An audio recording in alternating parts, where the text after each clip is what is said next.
Meu Senhor e meu Deus, creio firmemente que estás aqui, que me vês, que me ouves. Adoro-te com profunda reverência. Peço perdão dos meus pecados e graça para fazer com fruto este tempo de oração. Minha Imaculada, São José, meu Pai e Senhor, anjo da minha guarda, intercedei por mim. Nesta segunda-feira da 30ª semana do Tempo Comum, é-nos dado a considerar um episódio que São Lucas relata no capítulo 13º do seu Evangelho. Diz-nos o evangelista que Jesus estava ensinando numa sinagoga em dia de sábado e estava lá uma mulher possessa de um espírito que a tinha doente havia 18 anos. Andava encurvada e não podia absolutamente levantar a cabeça. Jesus, vendo-a, chamou-a e disse-lhe: Mulher, estás livre da tua enfermidade. Impôs-lhe as mãos. Imediatamente ficou direita e glorificava a Deus. Mas, tomando a palavra, o príncipe das sinagogas, indignado de que Jesus tivesse curado em dia de sábado, disse ao povo: Há 6 dias para trabalhar, vim depois nestes e ser curados, mas não em dia de sábado. O Senhor disse-lhe: Hipócritas, qualquer de vós não solta aos sábados o seu boi ou o seu jumento da manjedoura para os levar a beber? Esta filha de Abraão, que Satanás tinha presa há 18 anos, não devia ser livre desta prisão ao sábado? Dizendo estas coisas, envergonhavam-se todos os seus adversários e alegrava-se todo o povo de todas as ações que gloriosamente eram praticadas por ele. Não sabemos ao certo o nome desta mulher anónima, que, pelos vistos, tinha este problema. Curiosamente, o texto tanto nos diz que era um espírito que a mantinha naquela posição tão incómoda, como também diz que se tratava de uma doença. Às vezes Nosso Senhor cura os possessos, outra vez Nosso Senhor cura os doentes. E aqui parece que se encontram essas duas circunstâncias, ou seja, aquelas que debilitam o nosso corpo ou aquelas que debilitam a nossa alma. Mas tanto dá para o caso, porque Nosso Senhor veio curar todos os homens e veio curar o homem todo. Não só os males espirituais, os males da nossa alma, mas também os males físicos, as doenças que nele ganham um novo sentido, porque se podem transformar também em ocasiões de dar glória a Deus e de crescer em virtude. Esta mulher, pelos vistos, tinha uma marreca, era, por assim dizer, corcunda, estava curvada, não se podia levantar, não podia sequer olhar para o céu. E talvez esta maleita, que ela há já 18 anos sofria, também nos recorda tanta gente que também anda curvada na vida e que também não é capaz de olhar para o céu. Algumas pessoas porque a doença as verga, outras se calhar pelo servilismo a que se sujeitam, outras talvez pela paixão que as domina, ou pela inveja que as corrói, ou pela preguiça que as dobra, ou pela imoralidade que as quebra, ou pelas conveniências a que cedem, vergando, cedendo nos seus princípios.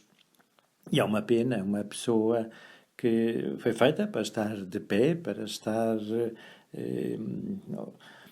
erguida, para ser capaz de olhar para o céu, ser capaz de olhar para o infinito, estar reduzida a essa situação tão lamentável e certamente tão pouco estética e, pior do que inestética, tão pouco digna.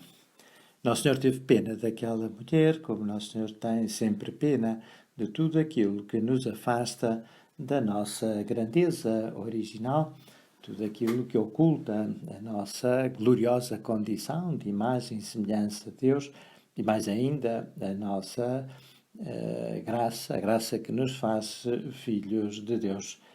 E por isso impôs-lhe as mãos e imediatamente ela ficou direita e glorificava a Deus. Podemos aproveitar este momento de oração.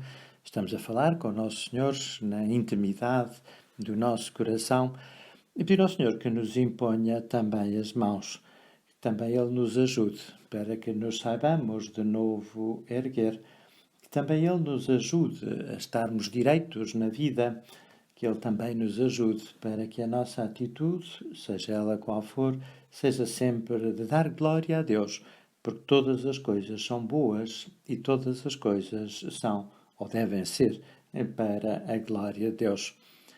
Se há tristeza, se há desânimo, se há inveja, se há cobiça, se há preguiça, se há impureza, se há desleixo, tudo isso são atitudes contrárias à nossa condição de filhos de Deus, mas muitas vezes, se não temos em nós a força necessária para derrotar esses inimigos, e precisamente por isso, precisamos de recorrer a Jesus e de lhe pedir que Ele nos imponha as mãos.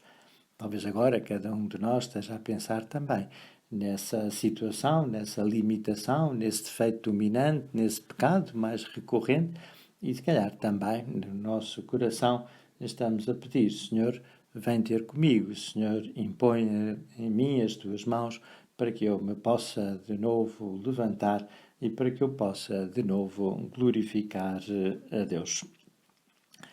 Sabemos que um poeta português dizia que há que ser de antes quebrar que torcer. Queria ele dizer que uma pessoa que tem princípios, uma pessoa que tem valores, uma pessoa que tem convicções, uma pessoa que tem fé, tem que ser firme nas suas convicções, tem que ser capaz de viver sempre de acordo com aquilo em que acredita, sem ceder às conveniências. Pois bem, é isso que nós precisamos de ser também. Às vezes é fácil fazê-lo, outras vezes é difícil. Em alguns momentos, se calhar, as pessoas à nossa volta compreendem-nos e até nos animam nesse sentido. Outras vezes não. As pessoas, se calhar, à nossa volta troçam e até não compreendem a nossa atitude. E foi a mesma coisa que aconteceu também naquela ocasião.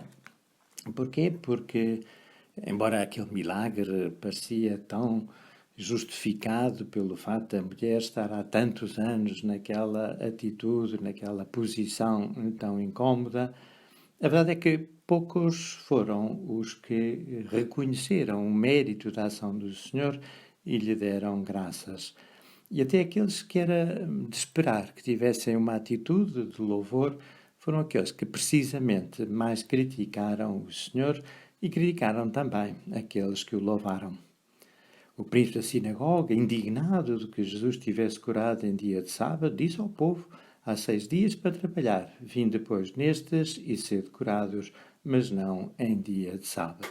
E por isso Nosso Senhor teve que o corrigir, chamando-lhe hipócrita, precisamente por se recusar a reconhecer aquela grande graça que o Senhor tinha feito àquela mulher e ser incapaz de elevar o seu coração a Deus. Ele sim que era marreco, ele sim que era corcunda, talvez não no seu corpo, mas certamente na sua alma, dobrada pelo peso da sua inveja, da sua falta de retidão, da sua falta de caridade pelo próximo. Por isso temos que pedir ao Senhor que nos ajude para que saibamos sempre fazer o bem. Todos os dias são bons para fazer o bem e todos os dias são escassos para o bem que temos que fazer. Pedir a Nosso Senhor que nunca sejamos indiferentes a nenhuma doença física ou espiritual de ninguém e que, se porventura nós próprios a experimentarmos, tenhamos também essa prontidão em recorrer a Jesus, sabendo que Ele, impondo-nos as suas mãos, nos pode sempre curar. Maria manteve-se erguida, de pé, junto da cruz do seu filho. Era imensa a dor que sofria o seu coração, mas não a vergou, porque estava onde tinha que estar e estava a fazer aquilo que Deus lhe pedia que fizesse. E por isso deu glória a Deus também, com essa sua presença de pé junto da cruz de Nosso Senhor. Que Maria nos conceda também essa fortaleza, que Maria nos conceda também essa graça, para que também estejamos sempre erguidos e, como esta boa mulher, fiquemos direitos e glorifiquemos sempre a Deus, não só com as nossas palavras, mas também com as nossas obras. Dou-te graças, meu Deus, pelos bons propósitos, afetos e inspirações que me comunicaste nesta meditação. Peço ajuda para os pôr em prática. Minha Mãe Imaculada, São José, meu Pai e Senhor, anjo da minha guarda, intercedei por mim.